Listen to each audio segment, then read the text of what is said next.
temples are rejoicing. Receive our praise, for O King of Kings. For those who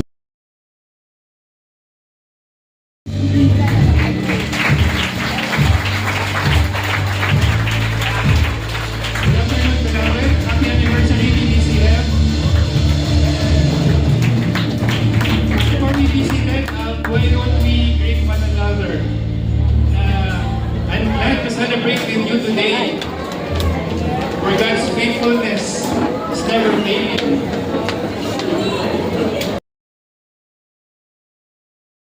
Kundi dahil nagtitiwala tayo sa Diyos na patuloy na nagbibigay. Kaya habang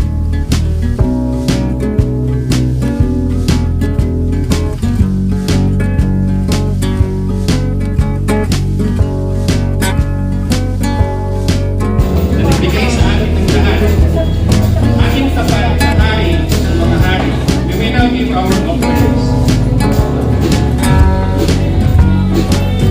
The offering basket will be placed around.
So let us pray. Heavenly Father, we come before you today with hearts full of gratitude. You are the giver of every good gift, and even before we could give, you gave your Son for us out of your great love. Lord, we thank you for your faithfulness and generosity. As we bring our tithes and offerings, we do not so not of our obligation, but out of worship. Help us to be faithful stewards of all that you have entrusted to us. Teach us to give with cheerful hearts, knowing that everything we have comes from you and belongs to you. Father, we also lift up to you our speaker, who will share your word today. Fill him with your spirit, anoint his words, and let every message glorify you. Give him clarity, boldness, and a deep love for your people. In the seeds we speak, bear fruit in our hearts and in our lives. Lord God, make our hearts remain focused on you, our faithful God, trusting that you will provide all that we need. We ask all this in the powerful name of Jesus, our Lord. Amen.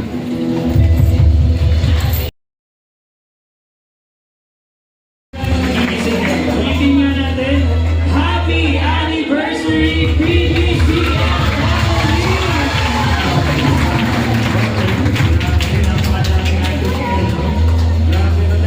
Isang mainit at masayang pagbati sa bawat isa as we celebrate our 41st anniversary. It is truly a joy to celebrate God's faithfulness through all these years. Kaya naman, Church, pwede ba nating batiin ang isa't isa ng happy 41st anniversary? Ayan, batiin natin ang mga katabi natin.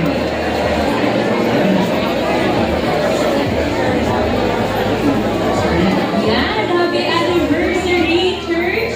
I agree, January. Napakabilis ng panahon. Parang last year lang. Ang team natin ay rooted in Christ.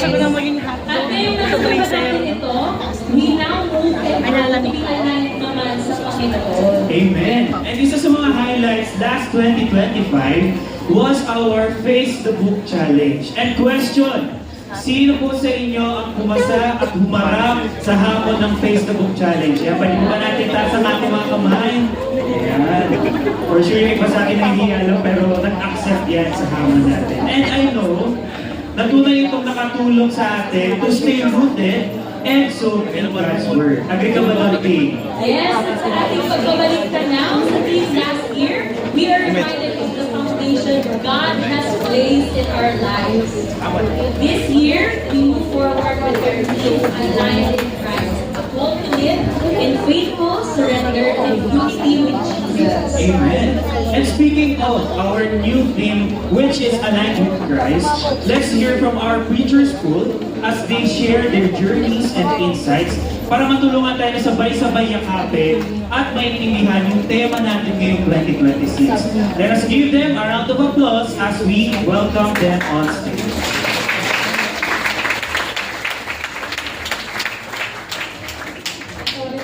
Preacher School.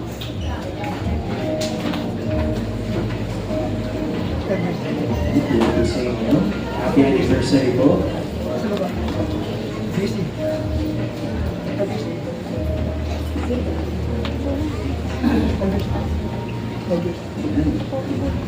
So before anything else po, na happy anniversary po sa inyo.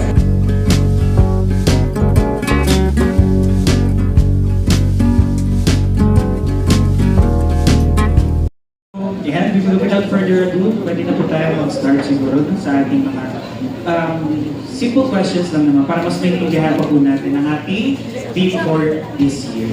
Yes, first question. We would like to know kung gaano na po kayo matagal na naging parte ng ating church and what has your journey with God been like so far? Ako ay magdadalawang taon pa lang dito sa PBCN. Pero salamat sa Lord dahil yung paglalakbay natin ay tuloy-tuloy na. Hindi ako makapagpapatuloy ng ganito, makapag-lingkod kung ako ay hiwalay kay Kristo. Kaya yun ang isang sikreto, dikit lang lagi sa ating Panginoon. Mahaba ko yung kwento kasi supposedly tatlo kami dito eh. So, kunin ko na yung oras namin. Anyway, mahaba talaga yung story ko kasi 14 years I've been part of PBCET for 14 years now. Literally, half of my life, nandito na talaga ako. Ito na yung PBCET na yung buong unang buhay ko. Kasi imagine, dito na ako nag-aasawa. Soon, magiging tatay na rin ako. But if I'm being honest with my faith journey with the Lord, I would say my journey is full of unlearning and relearning. Grabe talaga. And hindi naman overnight na-grow yung faith ko. I mean, just like most of you here, nagsimula lang din ako with sa simpleng pagsiserve. I remember back then, kahit anong ministry, kahit saan ako kalag ka rin, kahit saan ako hatakin ng ministry, yes lang ako ng yes, go lang ako ng go. As in, kasi naalala ko nga nun, parang basta may makita akong ministry na kailangan ng help, available naman ako, sige lang, go lang ako. No wonder, almost majority of the ministries here in BBCF, na-try ko na siguro except yung kumanta at magluto. Try ko na ngayon. But, you see, I praise God kasi really God used those ministries to help me grow in my faith. Naalala ko, there were times ago, grabe talaga, thank you Lord. Sige lang, game lang. Bigay niyo lang yan, go lang ako dyan Lord, kakayanin lahat yan. All for your glory. But there are also seasons na yung multiple ministries na yun, they weigh heavy on me. Mabigat talaga siya. And so one of the things that along my journey that I had to unlearn is that yung faithfulness ko ay nasusukat sa dami ng church activities ko. I have to unlearn that. I remember, there were moments talagang ang dami-dami kong ginagawa sa Kingdom Lord, pero yung heart ko hindi nagano'n sa kanila. So, but then, nangyayari yun without me even realizing that. And so one of the things that I had to relearn naman is that yung church activity or being active in the church doesn't automatically mean that I am also aligned with the Lord. And so, I learned these things, praise God na nanirialay na ako over and over again. Salamat sa Diyos. Grabe din talaga si Lord sa patience niya sa akin. Salamat sa Word of God. He changed me through ginamit niya rin yung mga tao na disciple sa akin. siguro yung mga difficult situations ng buhay ko, God used all those situations to realign my heart to Him over and over again. And obviously, well, hanggang ngayon naman, I'm still in that, I'm still ongoing. Tinitignan ko yung mga kapag diretso, perfecto eh. So yun ang nice na dito, just like our Father, is holy, dapat maging holy tayo. Hindi tayo pwede maging holy kung hindi tayo naka-align sa Kanya. Kailangan natin magtago sa likuran niya, kailangan natin sumunod sa Kanya, hindi tayo pwede lumayo. Dahil pag lumayo tayo, sinasabi ng ating Panginoon, apart from me, pag tumistansya kayo sa akin, wala kayong magagawa. Kaya yun ang challenge natin ngayon. Habang tumatanda, habang lumalaki, ang church, lalo tayong sumusunod sa ating Panginoon. At itong taong ito, yun ang ating gagawin. Tayo ay tumuwid sa ating paglakad sa ating Panginoon. Maraming tao ang sasama ng isa. Thank you, Pastor. Whatever I do, or whenever I do something, dapat yung panggagalingan nun ay hindi lang self-preservation, hindi lang takot, hindi lang, hindi talaga tamot at hindi dahil masarap lang gawin yung tama. But whenever I do something, it should flow from Christ. Ibig sabihin, yung motivation ko kung bakit ko ginawa yung decision na yun si Jesus Christ talaga. And not only that, it should also point back to Him. Ibig sabihin, ultimately, yung motivation or ultimately, yung outcome ng desisyon na yun na ginawa ko, sana makaka-honor talaga kayo. Ibig sabihin, lahat ng gagawin ko, it should start with Christ, and the end goal is also Christ. Honoring Him, glorifying Him. And, well, in my faith journey in the Lord, grabe masyadong practical talaga sa season ko ngayon. I mean, earlier sinabi ko nga, the Lord has been preparing me sa fatherhood. And one of the things I realized lately, sabi ko, kapag hindi ko mababawasan yung dami ng mga ginagawa ko sa ministry na doon, dadating yung ay mag-fail ako dun sa calling na binigay ni Lord sa akin to be a godly father. Pero on the other hand, sabi ko, hindi rin naman makaka-honor kay Lord kung yung mga ministries na hinahawakan ko ngayon, bigla ko nilang tatalikuran. Bigla ko nilang iiwanan yung mga responsibilities na in-entrust din naman ni God sa akin. And so, alignment looks like this. I have to ask the Lord, sabi ko, Lord, kung gano'n, paano kita ma-honor? How can I truly honor you? How can I respond in a way that will truly honor you? Ibig sabihin, na habang pine-prepare ko yung sarili ko sa pagiging tatay, hindi ko rin ko na-compromise or hindi ko dinidishonor si Lord dun sa mga ibang responsibilities na binigay niya sa akin. Especially in my personal relationship with Him, in my personal devotion with Him.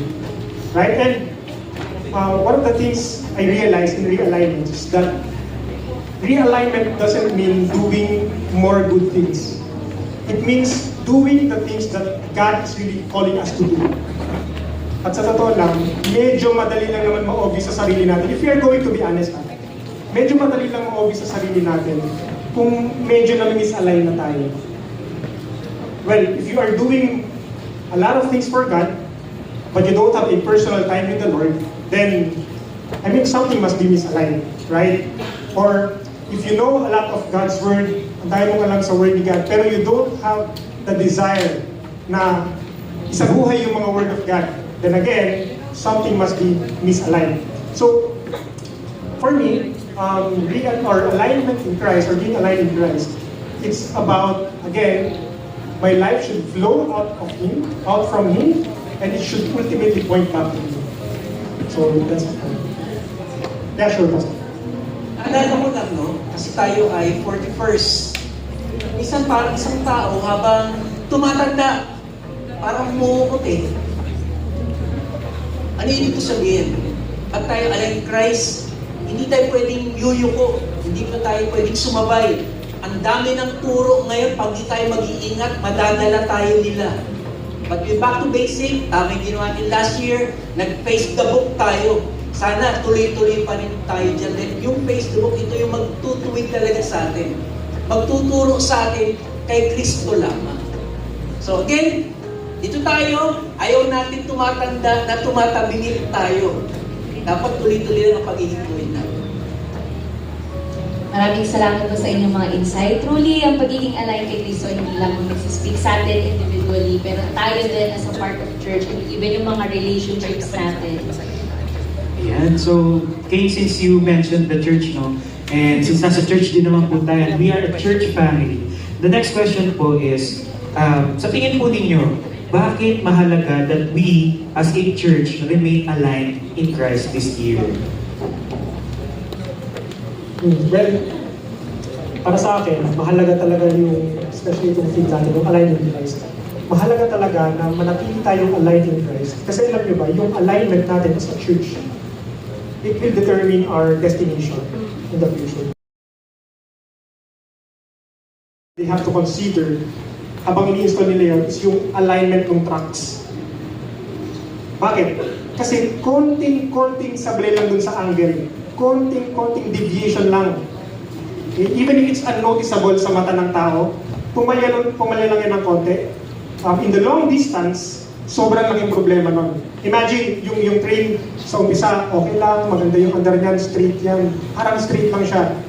Diba? But few miles after that, moving forward, yung seemingly unnoticeable na misalignment na yon, yung seemingly unnoticeable na parang angle na nagbago, gumanyan lang, naku, by the end of that track, that train would end up on a completely different destination. Nagigets ninyo? And so, you see, even if it's the same train, even if it's the same speed, same effort, but every different direction will always end up in different destination. And I mean, I guess that's the same thing with TBCF. Alam niyo yung mga misalignment, yung mga pagbago-bago natin sa mga angles natin, sa totoo lang, sa umpisa unnoticeable yan. Yung mga maliliit na medyo Mari, tunay na maging katotohanan. Palagi, Panginoon, palagi natin lahat. Tayo po'y manalangin. Panginoon, salamat po. So, hapon ito, purihin ka, Panginoon, sa salita. Pinagpala, ano yung salita ngayong hapon, at lahat ng kakainin ito. Salamat sa iyong biyaya sa aming buhay. Tuloy mong pagpalain ng Pastor Pangulong Rizal at si Pastor Jimmy kasama ang kanyang mga leaders. Ito ang aming dalahin sa Panginoon. Amen.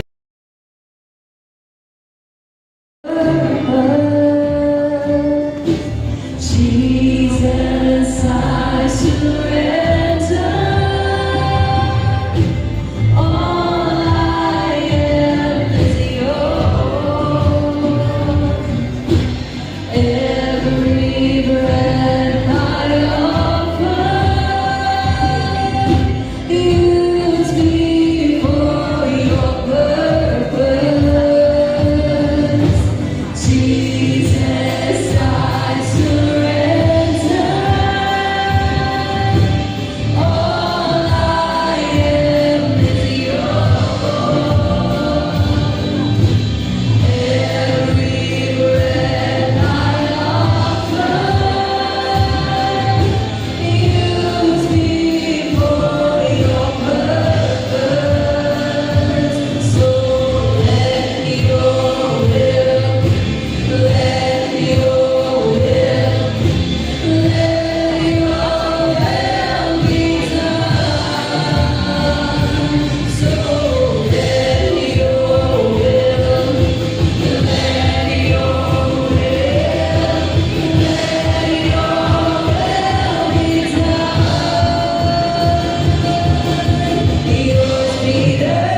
Salamat sa napakagandang mensahe na binigay sa atin ng Panginoon. Kanina nung kayo ay dumating dito sa baba, ay meron tayong sinulatan. So, alam no, hindi ko alam kung may mga bisita, no? Yung bisita, hindi natin sila I think ang pwede lang manatiling nakatayo muna yung mga nag-commit. Ito yung panata na sinasabi ng ating speaker. Ang ganda ng inawit natin. I surrender. Your will be done. Ito yung ating gagawin ngayon. So, ilike na sa screen yung ating sinusumpa ng ating panata bilang mga miyembro, kabahagi, tinubos, iniligtas ng ating Panginoon. Hindi tayo makaka-align kay Christ unless we surrender ourselves. Ito pong blanco ay ang ating pangalan. So sa lahat ng miyembro, ay inanyayaan po kayo na bumasa. Itaas natin ang ating kamay. Kaya kung hindi pa member, hindi na makasali, umupo lang ha. Pang-member lang po ito. So hindi po ito pangkalatan. Ito yung mga disipulo ni Kristo. Okay ba? Para alam natin ha.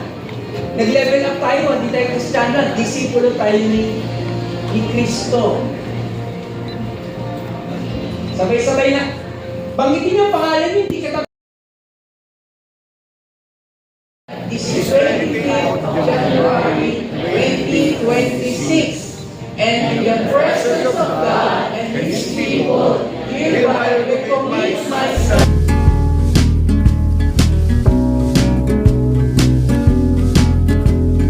To faithfully participate in the activities of the church, to help in the building up of the saints, to guard the testimony and reputation of the church, to support the church financially by faithfully giving my tithes and offerings, to glorify God by being an encouragement to the believers and a good witness to the community, and to accept disciplinary measures if necessary as provided in the Constitution and bylaws of the Ecclesia.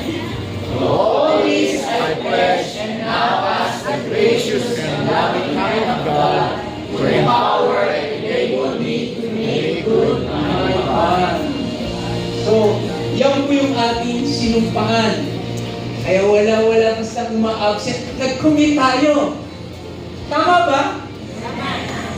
Tayo ay tumatanda, hindi pa urong. Narinig natin, pasulong dahil si Kristo ang ating kasama. So tayo lang ay pwede na ulit tumayo. Magwawakas din tayo sa panalangin. Tawagin lang natin ang speaker, di Salvan, para ating ipanalangin dahil siyang ginamit ng Diyos. Galing ang kanyang salita, tayo po ay magkakaroon sa benediction din. Samahan niyo ako sa isang panalangin. Aming Diyos, ipapasalamat po kami. Ikaw nga ang ulo ng iglesia ito. At ikaw ang nagtatag ng pundasyon na hindi kailanman mag-iba at ang pinto ng kadiliman ay walang magagawa dito sapagkat si Kristo ang nagtatag dito. Salamat po sa inyong lingkod, Sir Danilo Garcia, na nagdala ng hamon dito sa amin. At muling pinukaw ang aming damdamin sa aming mga panata bilang mga alagad, disipulo ng aming Panginoong Kristo. Salamat po sa kanyang buhay na pinagligtas sa iyo at marami pang panahon, Panginoon, na hindi rin pa rin siya sumusuko. At gamitin mo siya sa kanyang edad, marami pa siyang matulungan, marami pa siyang maturuan ng mga bagong Kristiyano at matatandang Kristiyano. At sama-sama kami maglilingkod sa iyo ng mayroon pong katapatan. Pagpalain mo rin ang aming iglesia. For 41 years ay patuloy sumusulong at ngayon naka-align kami sa hari ng mga hari, sa ulo ng iglesia, ang Diyos Anak, ang aming Panginoong Kristo. Pagpalain niyo po ang anniversary ito at sa masusunod na araw, may pakita namin sa aming komunidad na si Kristo ang sentro dito sa aming iglesia. Tanggapin mo ang lahat ng karangalan, lahat ng kaliwalian. The Lord bless you and keep you. The Lord make His face shine upon you and be gracious to you. And the Lord give up His countenance and give you peace now and forevermore. Amen. Amen. Again, happy 41st anniversary.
life and in our church. Amen. Dahil dyan, palakpakan po muli natin ang ating Panginoon for 41 years. Amen. Amen. Yung pumakabo lahat. Ibinigay sa inyo upon registration. So, dyan po natin makikita ang meal stub. Yun po yung ibibigay natin sa pagkuha po natin ng ating meal. Next, kapag tinawag na po namin ang inyong welcome, we request na umakyat po kayo. Jordan.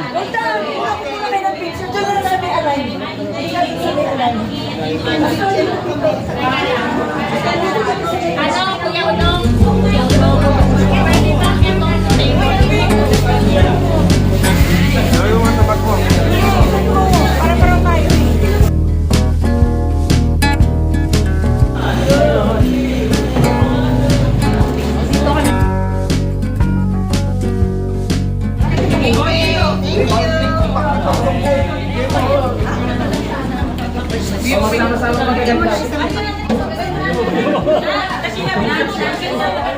Sasama ko na.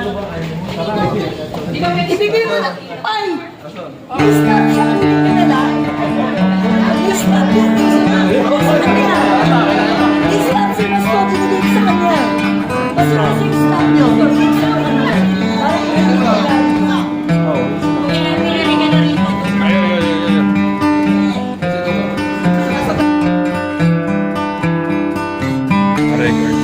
Ano gagawin natin dito? Tatayo.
Ano grade ka na? 7. Grade 7.